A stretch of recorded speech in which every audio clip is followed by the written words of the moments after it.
Hmm.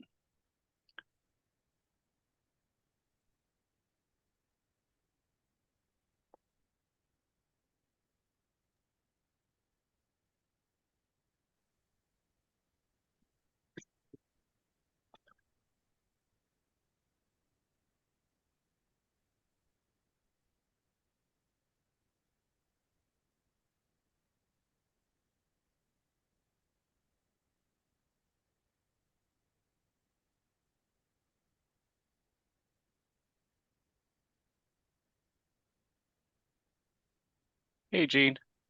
Hey, Hey, I just got that email from you about using Otter AI. Is that something you're familiar with, or I don't know. What are we talking about? I just got an email from you that said live notes on using Otter.ai. I don't know if I you know don't, what's I don't know. I don't know. okay. All right. Yeah, I think we can get started. So welcome everyone, and thank you for attending the Moss Bay Neighborhood November meeting. This will be the final one for the year, and we will have a happy hour in December.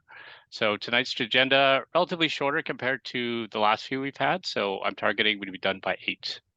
So before we start with the agenda itself, I need to address a couple of admin issues. To start with, please be aware that the meeting is going to be recorded for the convenience of those who cannot attend tonight and will be accessible on our Facebook page and our website, mossbay.org, starting tomorrow. We kindly request that you keep your microphones muted unless you're actively speaking. We'll reserve questions for the end of each presentation. And if you wish to ask a question, just unmute yourself and ask away, or you could type it in the chat. I'd be happy to read them aloud so that we can have them recorded. So with that, we have, yes, Christian Knight, who is the Community Engagement Coordinator for the city, graciously fit us in last minute to provide us an update on the Lake Street Pedestrian Scramble. Thank you, Alex, and thank you, Bea, for inviting me to be here tonight. I appreciate the opportunity. Looks like we have quite a few of you out there. So I hope this is informative to you and worth your time. I'm going to share my screen and be talking about the Lake Street Pedestrian Scramble for the next few minutes.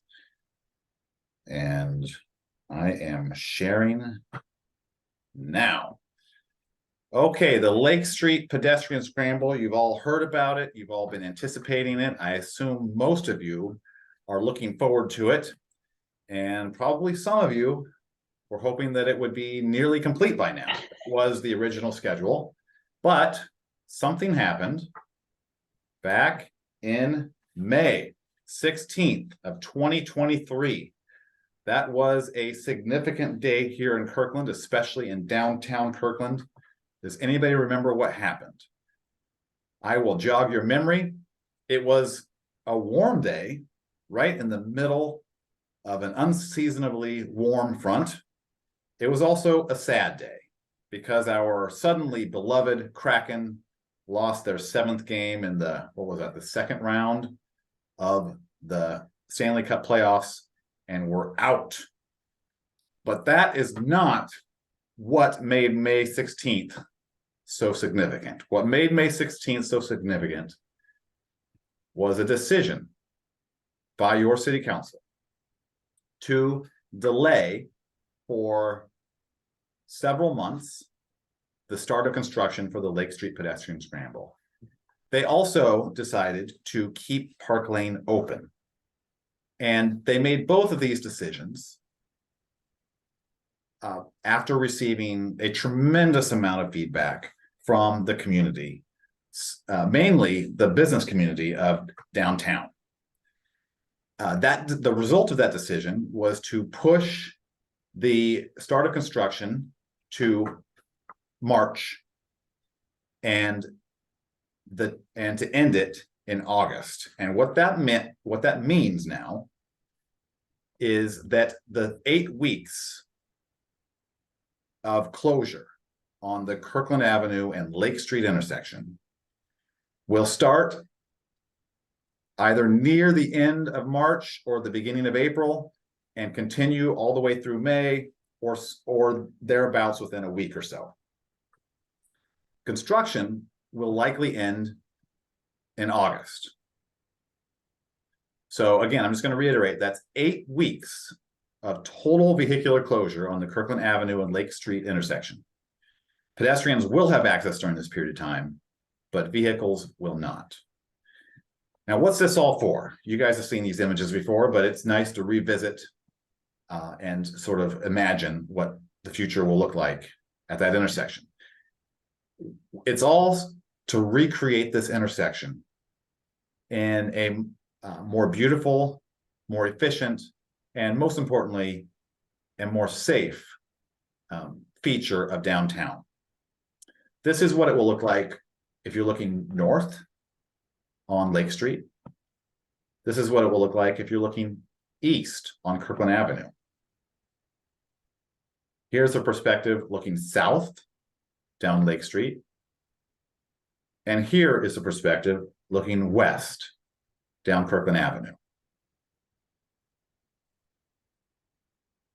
What you don't see is what we're going to be replacing. We're going to replace the non-compliant curb ramps, the cracked sidewalks with decorative pavers and a new surface which features upgraded curb ramps and a surface that is on a single level with the street and the sidewalk. It's all on one level.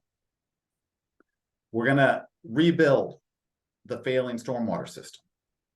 And we're going to replace this traffic signal, which is one of two that dangles from a span wire.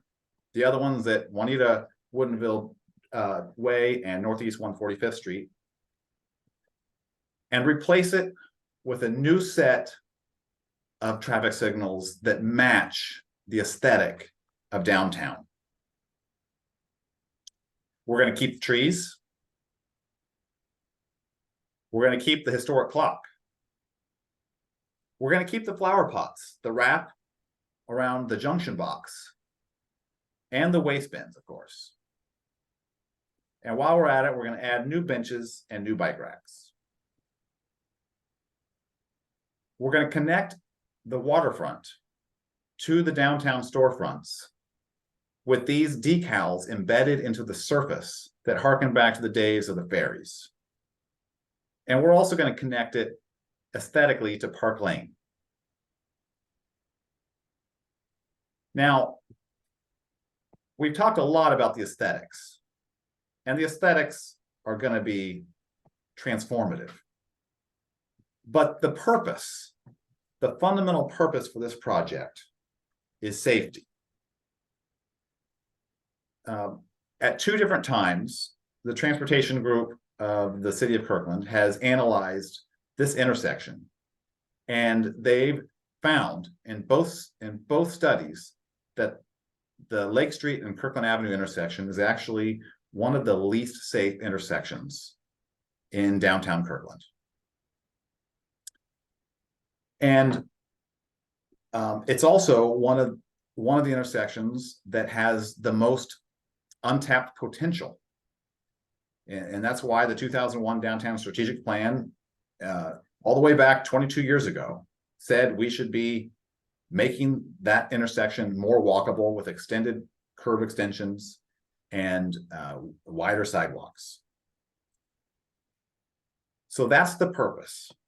Now, when we get to construction, we don't know what we don't know. We know what we have explored already. We know through potholing what the soils are.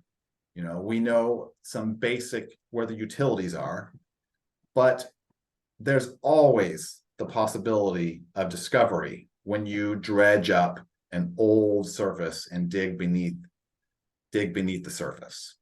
And we're talking the possibility of artifacts. We're talking the possibility of contaminated soils. All of these things could delay the construction process. And during the construction process, as I've indicated earlier, walking will be permitted. but driving will be prohibited for 8 weeks. That the orange area on this map shows the closed area of the intersection. The blue areas are U-turn areas where traffic can come in and make a quick drop off, a quick pickup, and turn around. It's mainly designed for folks who inadvertently, unwittingly entered the construction zone and need to get the heck out of there. The detour route is actually a very similar route to one used by Continental Construction in September of 2022, when it closed the same intersection for, I believe it was 4 days. Now, we are in the process of gathering as much information about that detour route and how it functioned with our one test run back in September of 2022. And we'll be able to use that information to, adjust, tweak, and report out to the community if necessary.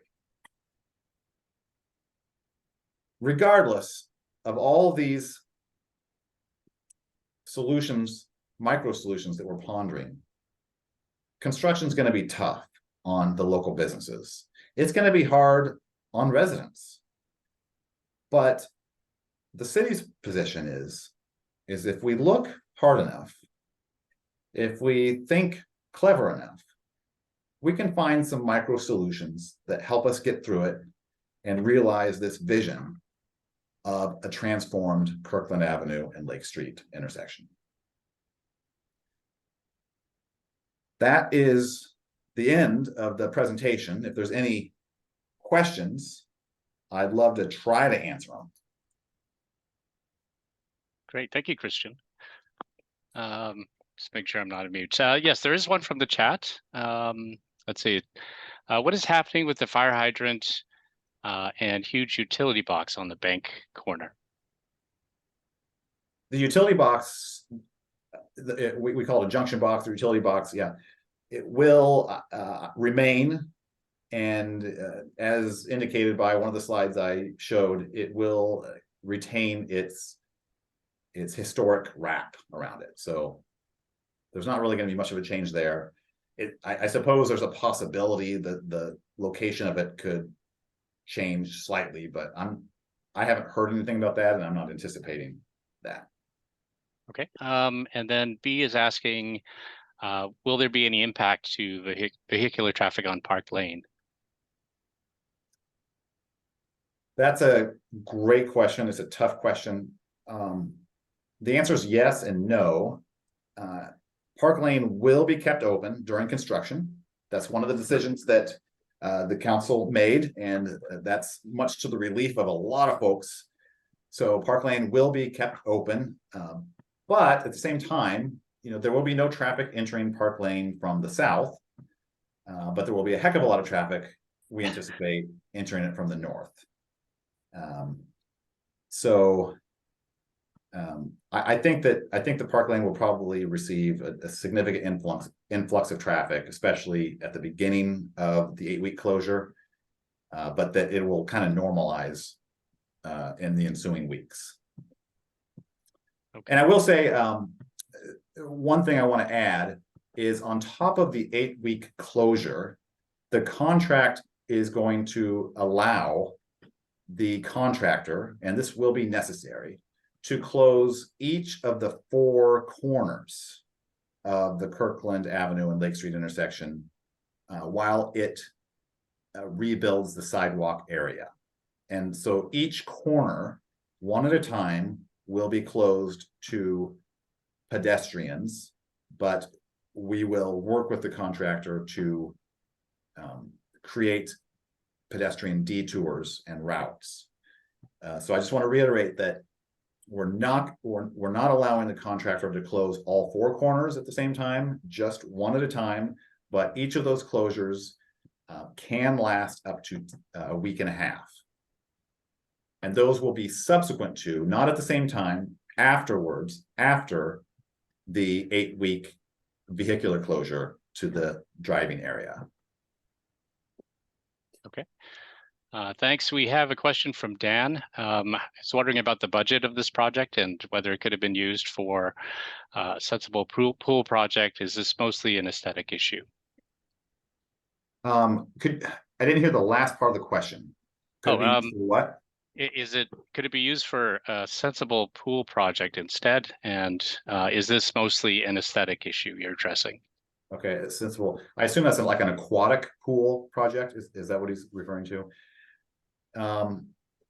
Not really.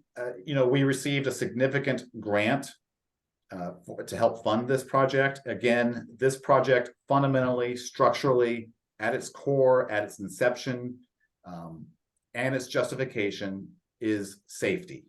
It is driven almost completely by safety.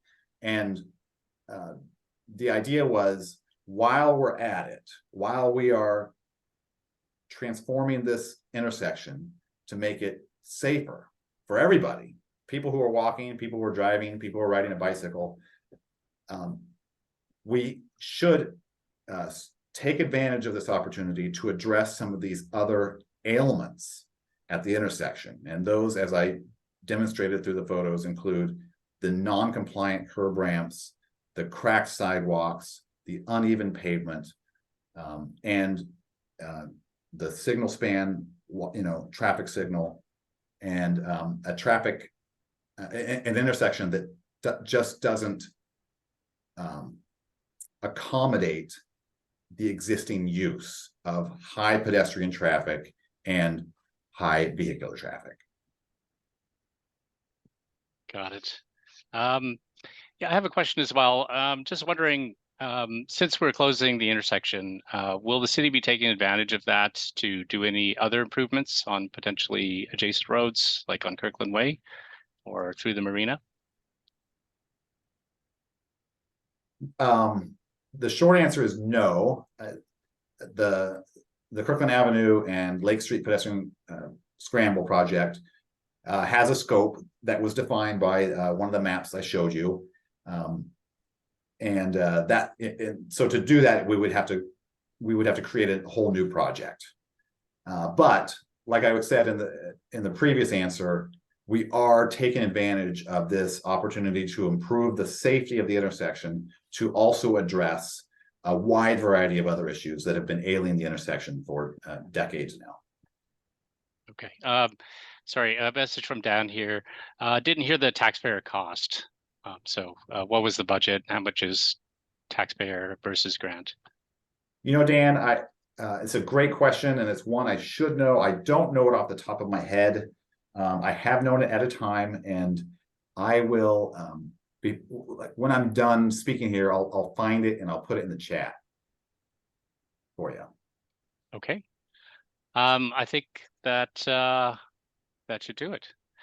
Great. Well, thank you so much, Christian, for attending. We'll let you. Are you still in the office? We'll let you get home. I am still in the office, but it looks like Jeannie has her hand up. Just want to make sure she got an opportunity. Yeah. Mm-hmm. Thank you, Christian. I'm delighted that we're going to really focus on safety. I am looking forward to finding out what the cost is. And then one other question. You stated that it would start in April and be complete in August, and that it would be 8 weeks. That doesn't add up. And I guess my real issue is the earlier this can get going, the sooner it can be finished. And to not have vehicular or safety issues not resolved during the summer. Yeah, that's a good comment, and thank you for the clarification. I'll just clarify really quickly. So there's two timelines. There's two timelines that I'm trying to communicate here. There's the total construction timeline, and then there's the 8-week closure timeline. The total construction project starts, according to our plan right now, starts March 6th and continues all the way through August. So that's total construction. Within that time frame, we will need 8 weeks of a full closure to rebuild the intersection. And that 8-week closure begins late March, early April, and continues all the way through May. We are sort of prevented by to start earlier by several factors, one of which is grant related. The other is PSE needs to move its utilities, and we're confident that they will do that. And the other is just weather. This is a weather dependent project, and the later we're able to go into the year, the less likely it is we're going to receive a lot of rain delays. Okay, thank you. You're welcome. Thank you all. I appreciate your time. I appreciate you putting me on the agenda at the last moment. It's a great time to be talking about this project. Tell everybody you know about it, and make sure to visit the downtown merchants whenever you get a chance. Now is a good time. You don't have to wait until construction, but definitely during construction, because they need it and they're a huge part of our community. So thanks so much. Christian, you have one more question, actually. I'm sorry. One more. Alex, do you want to ask it? It's a good one. Okay.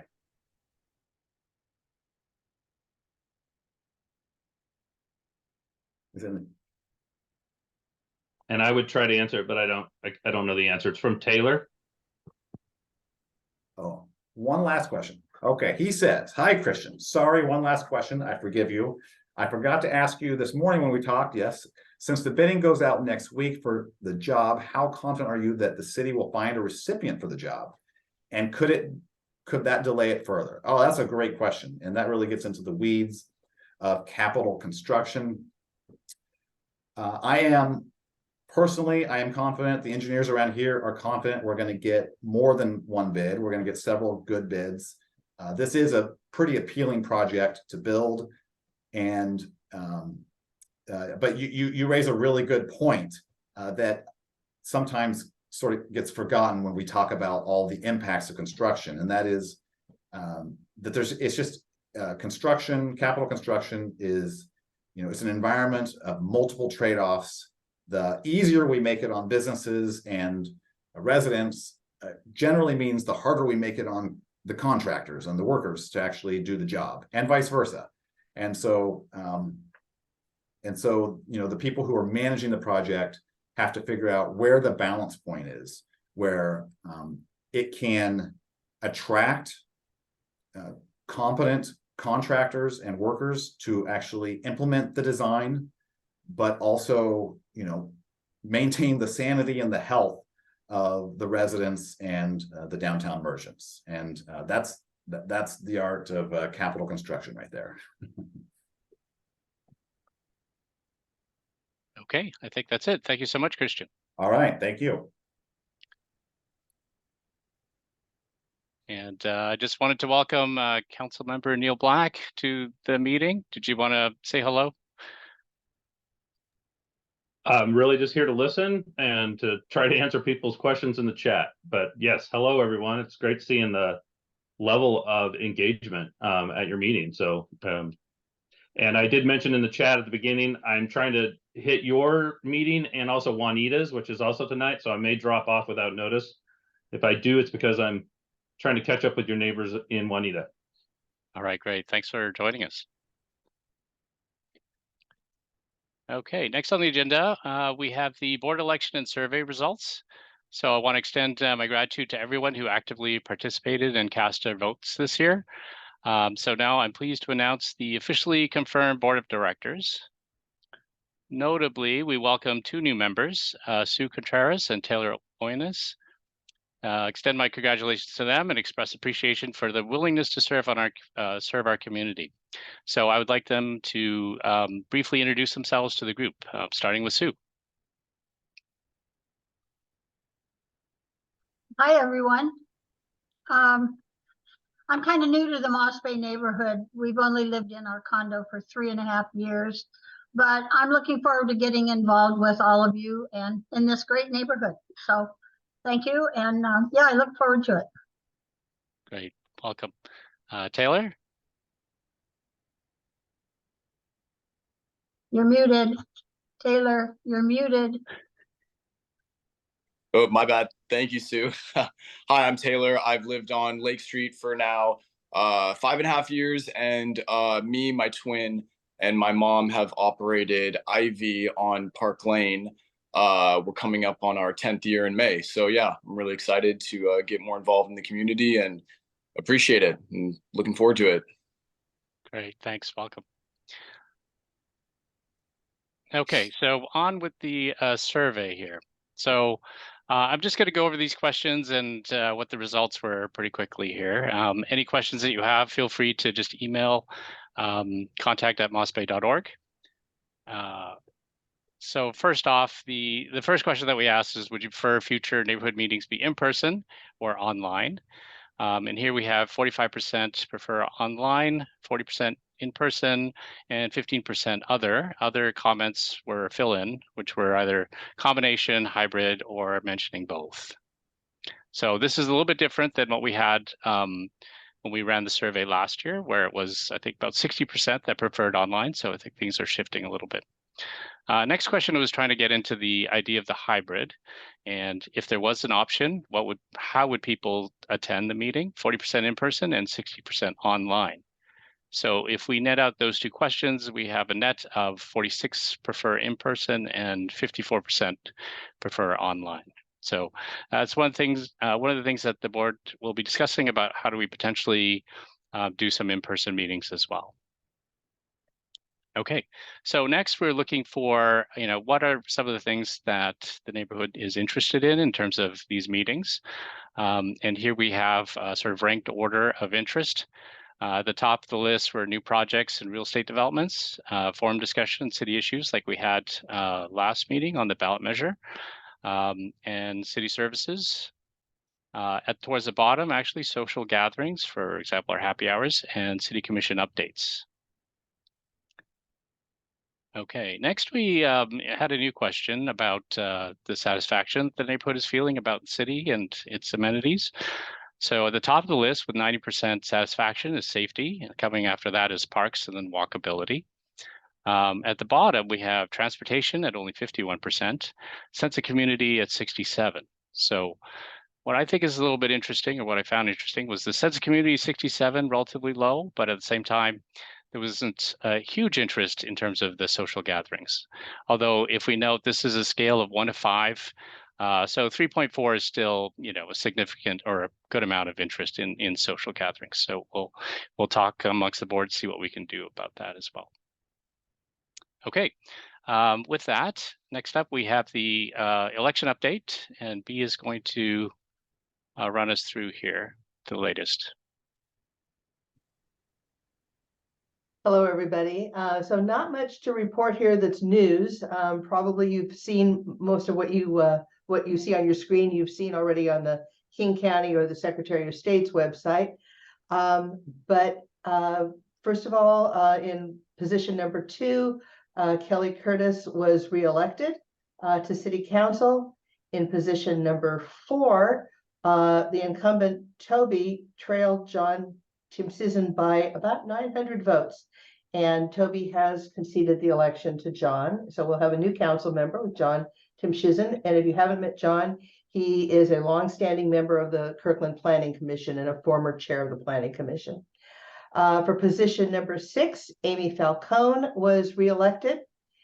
And for proposition number 1, which was for the levee lid lift, that's hard to say 3 times fast, the levee lid lift for support of the aquatic center and other parks and rec projects, that was defeated by about 60 to 40%. Some people in the community have asked about how we're doing in terms of voter participation, and it was very interesting to me, the number of ballots counted so far. And by the way, they're not quite done counting ballots, but there aren't that many ballots left to count. They will certify toward the end of the month. There's just a few hundred probably left to be counted. But we ended up with about 38.43% of Kirkland registered voters have voted so far, have been counted so far. And as compared to 37.52 2 years ago, the last time we had a city council election. So pretty consistent voter turnout in Kirkland and voter participation percentage. I also hope that people in our neighborhood were able to participate in the Kirkland Alliance of Neighborhoods Can to Date Forum. which was held in October, and the other candidate forums that took place.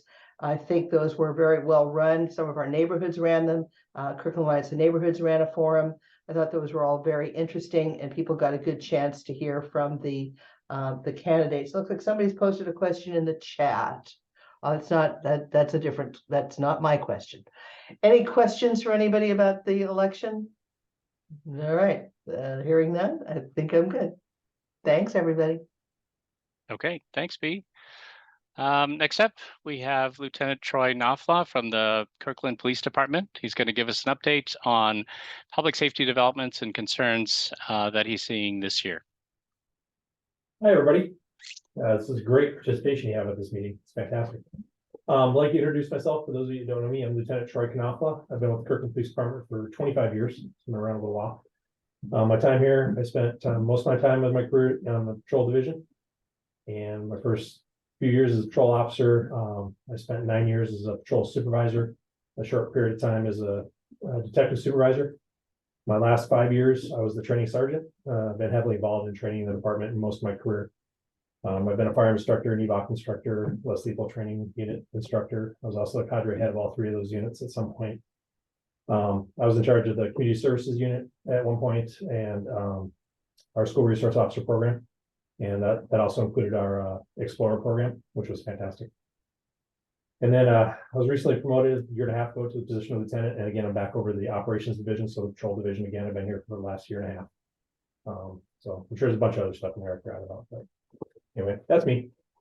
So let's give just kind of a brief presentation on kind of the status of things, concerns, and then also possibly some questions regarding the demonstration in downtown Kirkland here a few weeks back.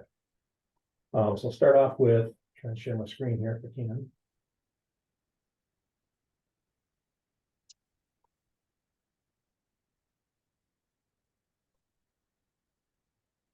Perfect. So update for our staffing. We're hiring. We're constantly hiring. We're very aggressive in that manner. I'm sure you've heard all around the area. Every police department is struggling with staffing. Actually, I think that's not just the police at all. But just to let you know, we're currently at 102 positions. We're down 4, which compared to most people around us, we're actually doing better than other departments. We're very aggressive with our recruiting efforts. Year to date, we've had 335 applicants invited for interviews. Most of them have come in and interviewed. But out of like 335, you get maybe 10 to 15 of the people that you're looking for. So you got to go through a lot to find what you're looking for that fits the criteria and can be hired. The other challenges with that, of course, is that a police officer's training is so long. It literally takes about 18 months before they're clear of probation. So, and for almost 12 months of that, or the first 8 months, I guess, they're in training. They're not even by themselves in a car yet. So they don't really become useful until they get in a car by themselves. That become part of the productivity. So it takes a long time to replace somebody. Of course, it only takes 2 weeks to turn in your, if you're going to retire or move on or whatever it is, it'll take us 18 months to replace that person. So that's one of the challenges in just this career, just from the extensive amount of training that there is. But overall, we're doing pretty good, especially compared to our neighbors. We're always looking for the right fit, people that fit in the family. We also want Kirkland PD to be a good fit for them, so they stay here for a long career. So we encourage applicants, even though they're great, we really want them. We encourage them to do a lot of ride-alongs so that they find the fit that's also good for them and the fit that's good for us as well. So, any questions on staffing or career status? I have a question, Lieutenant. Just wondering what you see in terms of turnover versus other cities. Is what we face here in Kirkland more or less than Seattle or Bellevue? I think comparatively we're a little lower, but it's not any. What people leave for is not any different than any other department, right? You have people that are just coming up on retirement, myself included, and leave for a lot of different reasons: family, location, commute back and forth to work. There's a lot of different reasons why people leave, but I don't think it's any different than any place around here. But again, despite all that, it's not impacting us as much. We don't have like a mass exodus. We don't have like an entire majority of us that are all retiring within the same period of time or within the same 3 or 4 years. We're fairly spaced out that way, so that's actually good. And we got a pretty young workforce, so that helps as well. So, Okay, great. any other questions on staffing? No? All right. Moving on, crime activity in the Moss Bay neighborhood. So I had our crime analysis bring up these statistics for us. So these are a comparison of 2021, 2022, and then through October of this year. So for the most part, you're up in a couple areas. Assault, we're only talking 19 so far this year. And also up in malicious mischief cases, only by what, 4. So not much in those areas. Across the board on all the rest, it's actually down. I mean, it's a trend that you're going down for the most part. So that's pretty good for your guys' neighborhood. That's not unusual for the type of neighborhood that Moss Bay is. Usually you'll see higher crime activity, especially with like motor vehicle prowls and thefts and stuff in the higher density areas of the city, like where there's higher density housing and more of the shopping malls and that type of thing. That's where you're gonna see more of those just based on pure volume. That's where those occur more. The more you get residential, really the lower the crime rate is. I don't think that's different in Kirkland from any other city, really. But overall, you guys are doing pretty good, good trends. And I think the key to all this is you guys know your neighborhood better than we do even. So if it looks out of place to you, please give us a call. We just want to come and say hi and check it out and see if it is out of place or if it's not. But just to show people that we care and that we're out there. But your eyes and your phone calls really, really help for all that. So please, if you see anything out of place in your neighborhood, you don't have to confirm it's a crime. You don't have to do any of that. If it just doesn't seem right to you in your neighborhood, you know what that is, please give us a call. And we'd be happy to come out and respond to that. Any specific crime in your area? Specific questions? Sue? Oh, you're muted. You're muted. What does VUCSA mean? Oh, I'm sorry. Buck said that's drug-related crimes. It means what? Drug-related crimes. Violation of Uniform Controlled Substance Act. Very long term for drug crimes. Okay, thanks.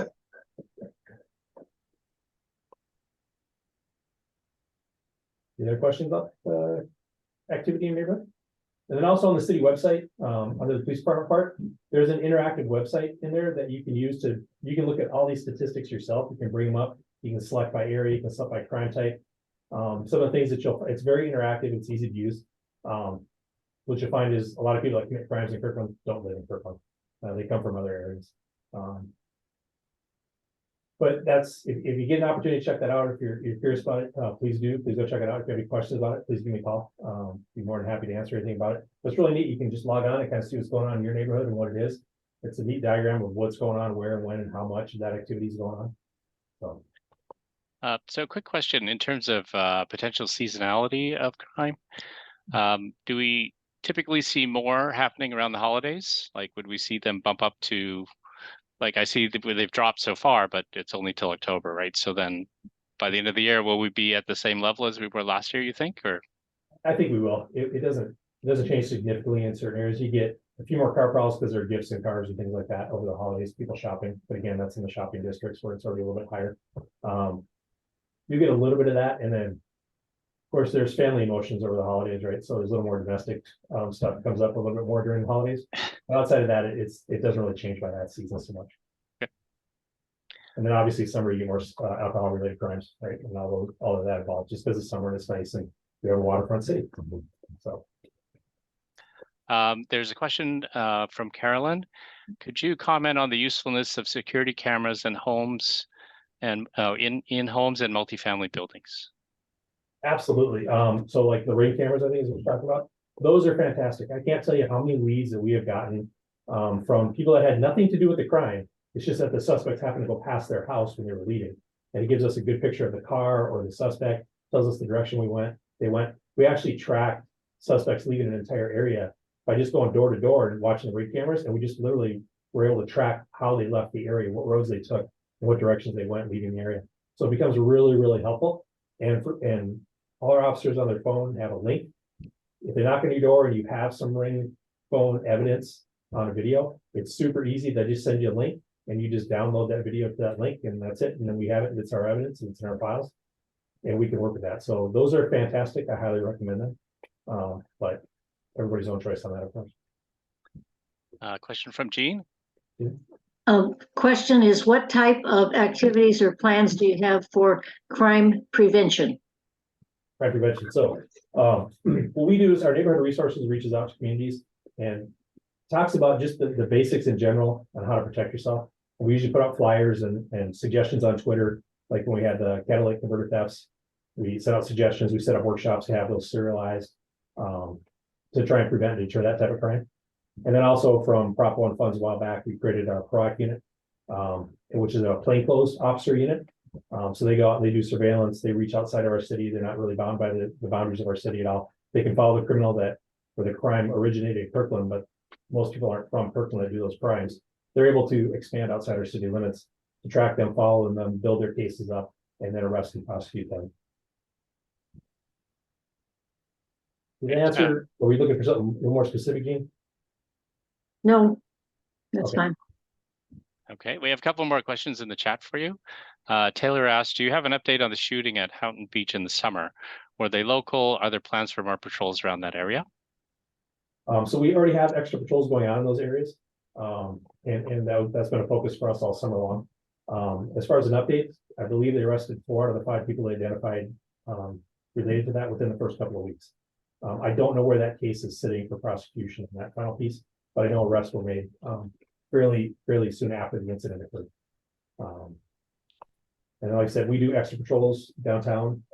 Those extra patrol officers, primarily they work the downtown corridor, Lake Washington Boulevard for traffic, and then our parks as well. Okay, Aaron has a question. It says, I saw Bellevue Police were offering some self-defense classes. Does Kirkland have any similar offerings? We don't do self-defense classes, but we do gun safety classes. That was also part of Prop 1. We have gun locks for people if they want a gun lock for their home or safe, little small safe we can have. And we do those, we put those out. Some of those are on video. We're moving back into doing those in person, like here in the Totem Lake Room or different areas around the city where that would be advertised. You can come in and just watch a gun safety class. It's not a firearms course to teach you how to shoot a gun. It's just about gun safety. B has a question. Any update on the ATM at the downtown B of A last night and the curbing on the median across from Zoka? Yeah, so they're working on fixing the median that was damaged from that incident last night. Officers gave pursuit until it reached unreasonable speeds up on the highway. And then one suspect was left behind. We did a canine track for that suspect. He didn't make it out with the rest of them in the pickup truck. So they're working on leads and again, video camera in the area to see where they went and what they did to try and identify who it was in that. So.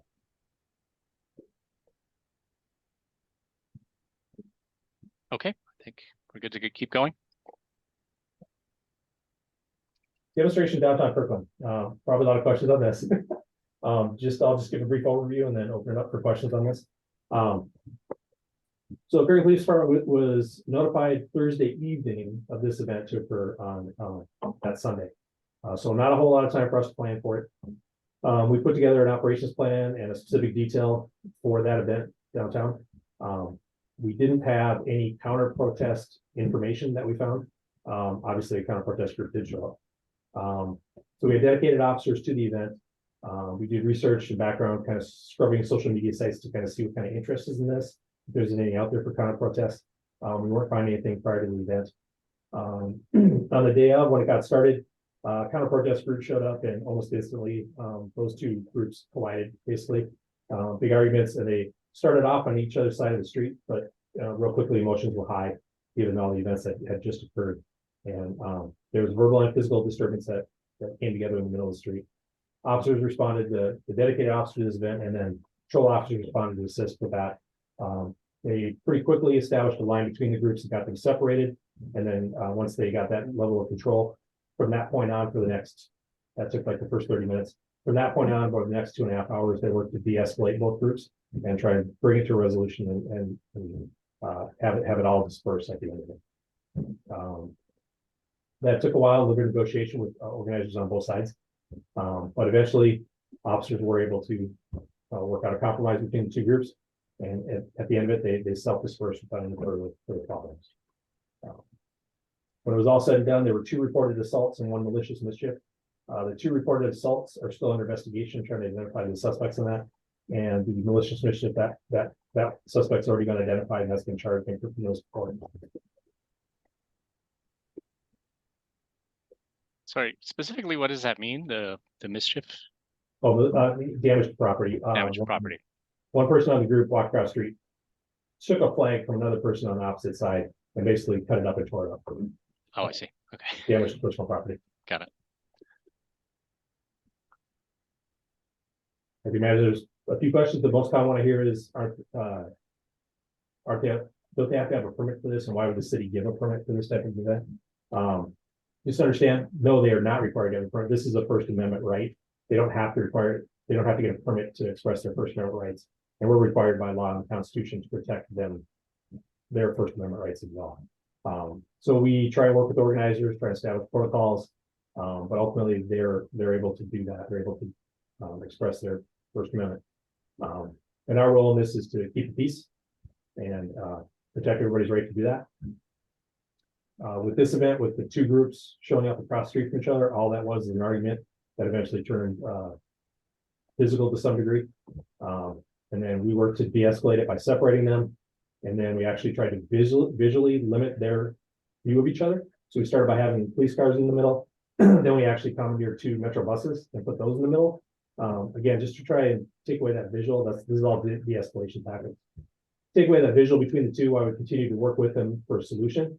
The two groups were kind of unique that we were trying to problem solve this. So we're trying to come up with offering one group to either move them to a shelter for a short period of time or bust them out of the area and bring them back later so they can get their cars.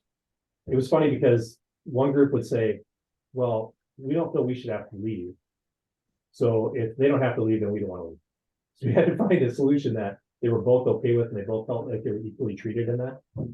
In the end, the original group, the pro-Palestine group, they agreed to march down to Marina Park and finish their demonstration there. And the other group agreed to stay and continue their demonstration there.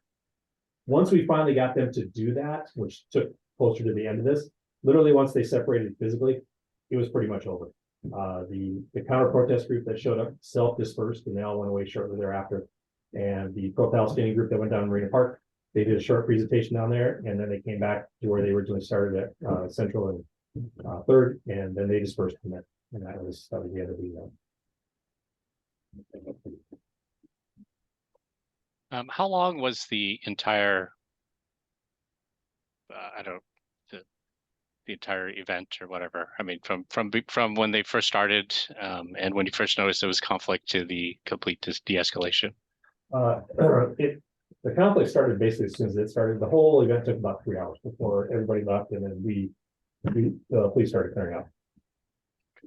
So 3 hours.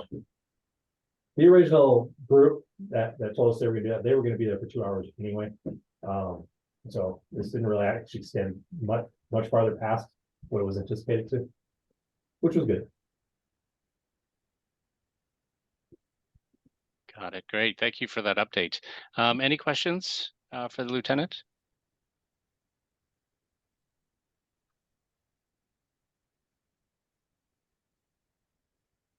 Nope, I think we're good. Great. You've already answered all the questions we were going to have as well. So thank you so much. Okay, great. Well, thank you everybody for having me. It was great to see y'all. And again, fantastic turnout on the group tonight. Appreciate it. Thank you very much. Okay, let's see. Okay, so last on the agenda, we have our annual kickoff of the neighborhood safety program. This will be covered from our neighborhood representative this year, Dawn Winters. Dawn, are you there? Yes, I am. Okay. Hi, Alex. There you are. So I'm going to share my screen. I think I am. If that's, I just click share screen here. Oh, I see. Yeah, I'm not too, okay, so I'm going to do this. Let's see. Okay. It's working. Yeah, so I'll go to here. All right.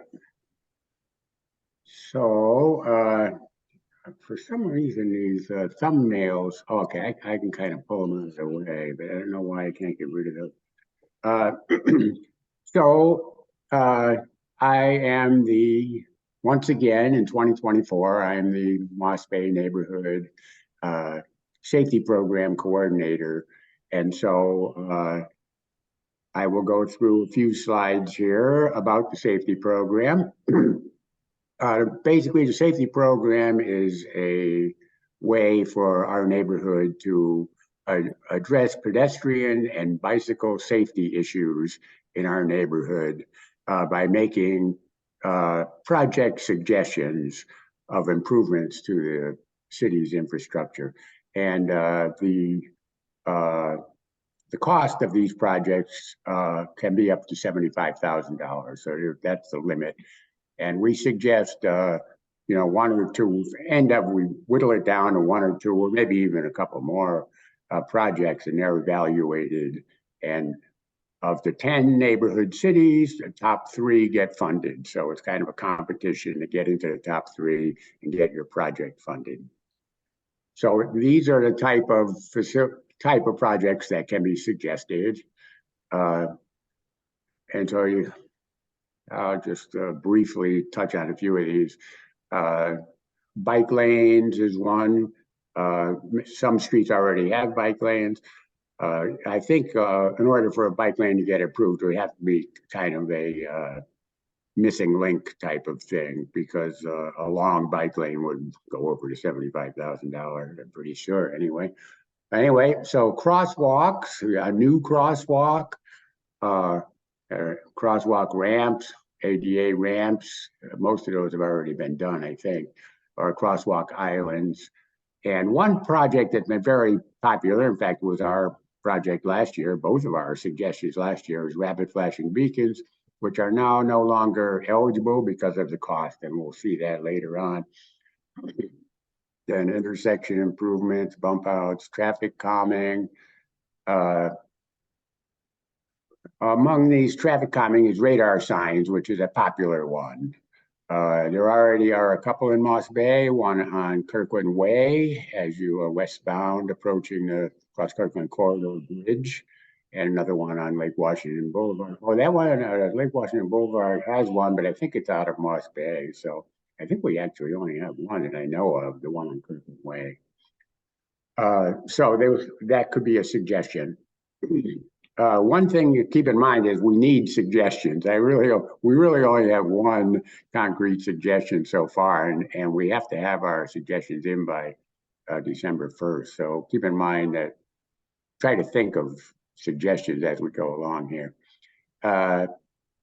So new walkway, sidewalk link, that would have to be pretty short to stay within the $75,000. A missing link kind of sidewalk thing, where there's one little section missing that could tie everything together. A new street light on a dark street, or either on a new pole or an existing. That's an option.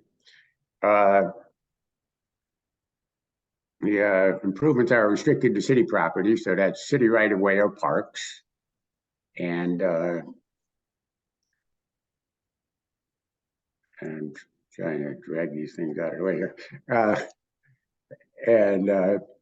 Okay, and there's some of these things require an additional process. So what happens after we make our suggestions is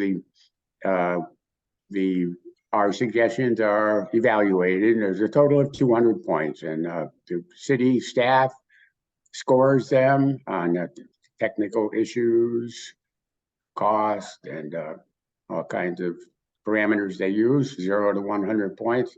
And a neighborhood panel, which is myself and all the other safety program coordinators, vote on they score all the suggestions, and on a scale of 0 to 100. So the total is 200, and the top 3 scores are the ones that get funded.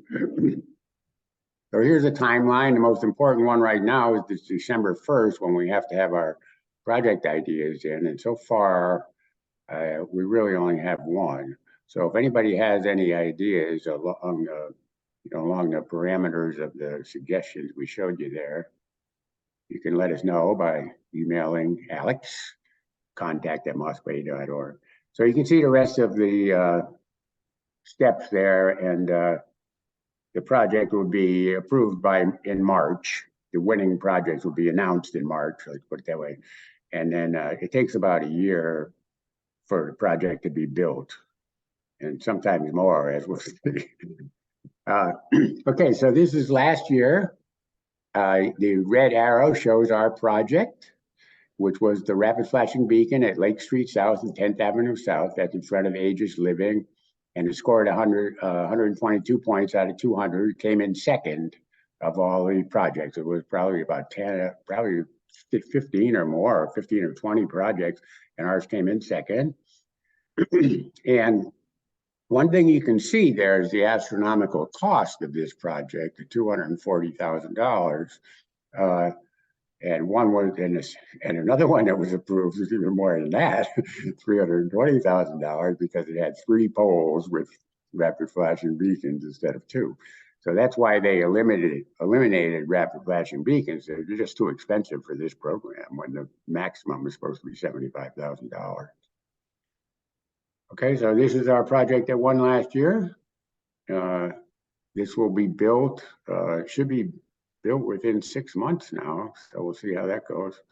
So the location, as you can see, is in front of Aegis Living on Lake Street. Here's another picture of it. I like this picture because the weather is good. So we do have one suggestion that was, I believe it was submitted via the contact sheet on the Kirkland, where you can put in requests to the city. And so there was a number of projects suggested, but in our neighborhood, there was only 2, and one of them was eliminated because it was on private property. So we have 1. And that, it's kind of interesting that this proposal is for a raised crosswalk at the Transit Center on 3rd Street, the Transit Center, 3rd Street and Park Lane.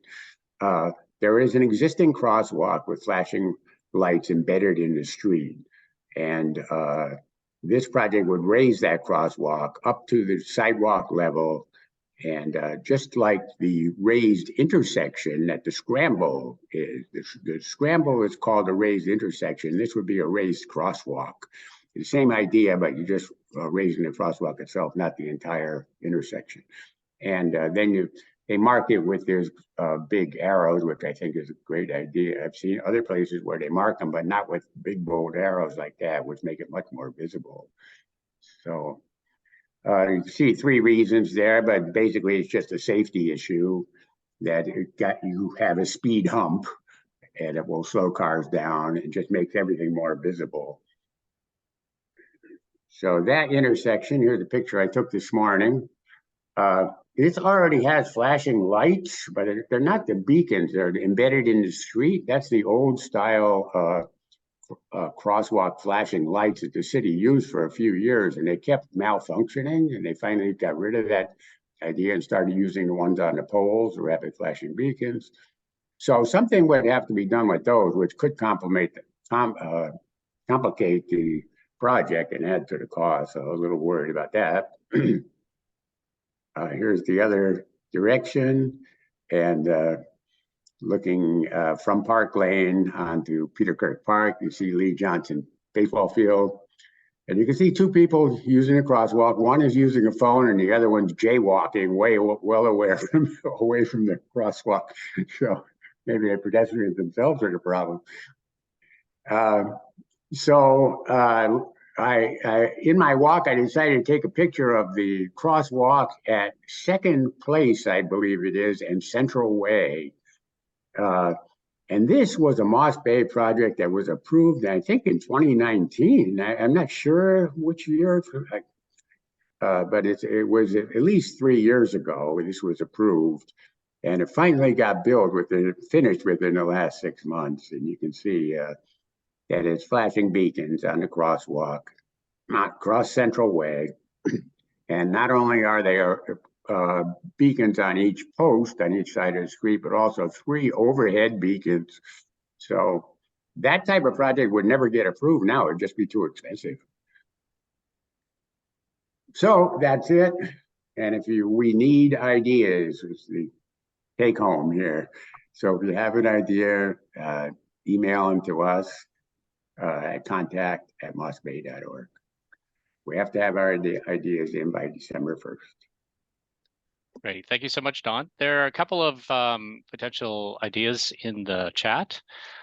So Aaron is asking if the city already said no to a suggestion or request for a crosswalk or flashing lights at the top of 7th Avenue South and where 5th Street and 5th Place South intersects near Google to access the corridor. Is it still a viable solution for us to resubmit? I don't know if you recall that one, Don.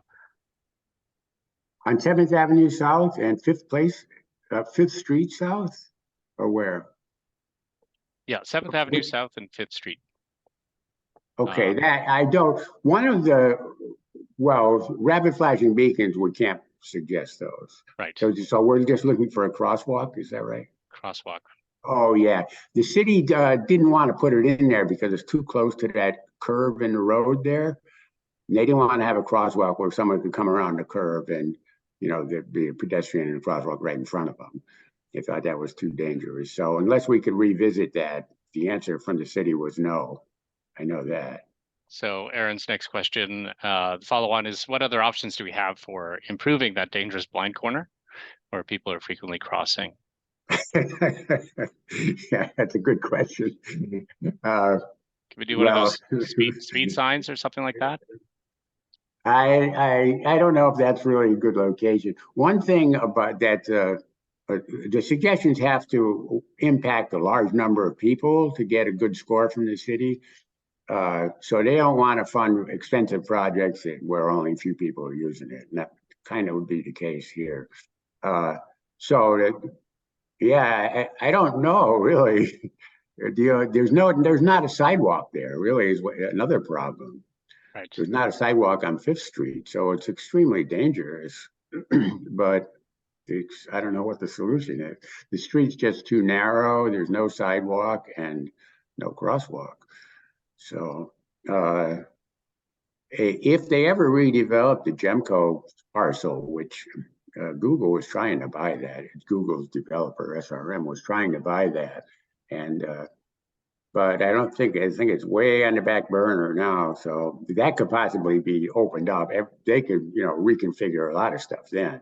Even a whole new access to the trail up through that property, or a sidewalk and all kinds of stuff. But as far as I know, that's on a real back burner right now. It's kind of an office building glut, you know. So a lot of office buildings are kind of been shelved. So I don't know. Okay. The other question or suggestion we have here: any plans to create a crosswalk on Kirkland Avenue by the CKC? Google commuters screen through there, and there's no safe way for pedestrians to get across. Where is it again? So Kirkland Avenue, close to the CKC.